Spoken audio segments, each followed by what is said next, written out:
একটু অনেক দাও না, চেটে চেটে খাবো। আমি স্টার্ট নই, একেবারেই নই।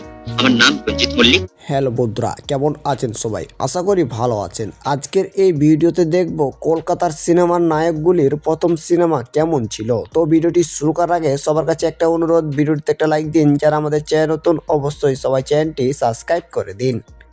এই কফিটা ঠান্ডা কেন? Cold coffee sir. মানে এক্ষুনি তো কফিটা অর্ডার করলাম।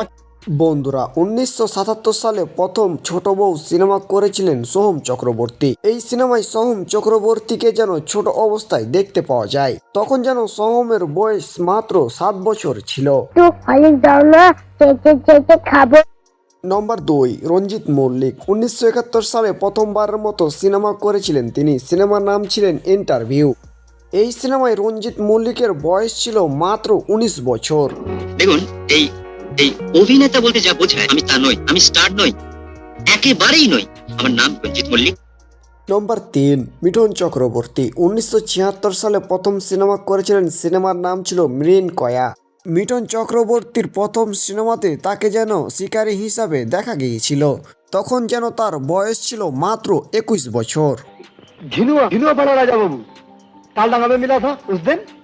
নম্বর 4, প্রসেনজিৎ। 1968 সালে প্রথমবারের মতো ছোট জিজ্ঞাসা সিনেমা অভিনয় করেছিলেন প্রসেনজিৎ। মজার বিষয় এই যে সে সময় তার বয়স ছিল মাত্র 6 বছর। একটু মনে থাকে না, আর বলেনি কালো মন্দির।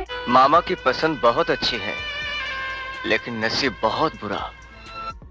তাপস পাল প্রথম সিনেমাতে এসেছিল 1980 সালে। সিনেমার নাম ছিল দাদার কীর্তি। এই সিনেমায় তার দারুণ অভিনয়ের কারণে যেন সবার হৃদয়ে জায়গা করে নিয়েছিলেন তিনি। এই সিনেমা শুটিং করার সময় তার বয়স ছিল যেন মাত্র 24 বছর।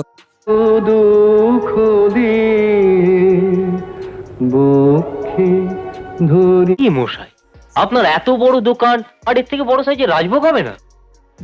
দেবের প্রথম সিনেমার নাম ছিল অগ্নিশপথ। এই সিনেমায় তাকে যেন রঞ্জিত মল্লিকের সাথে অভিনয় করতে হয়েছিল। চাঁদে হাত দিতে গিয়েছিলে, একটা অচেনা অজানা মেয়ের সাথে এভাবে প্রেম করতে তোমার লজ্জা? তো বন্ধুরা, ভিডিওটি এ পর্যন্তই। ভিডিওটি ভালো হলে একটা লাইক দিবেন। যারা আমাদের চ্যানেল নতুন অবশ্যই সবাই চ্যানেলটি সাবস্ক্রাইব করে দিবেন।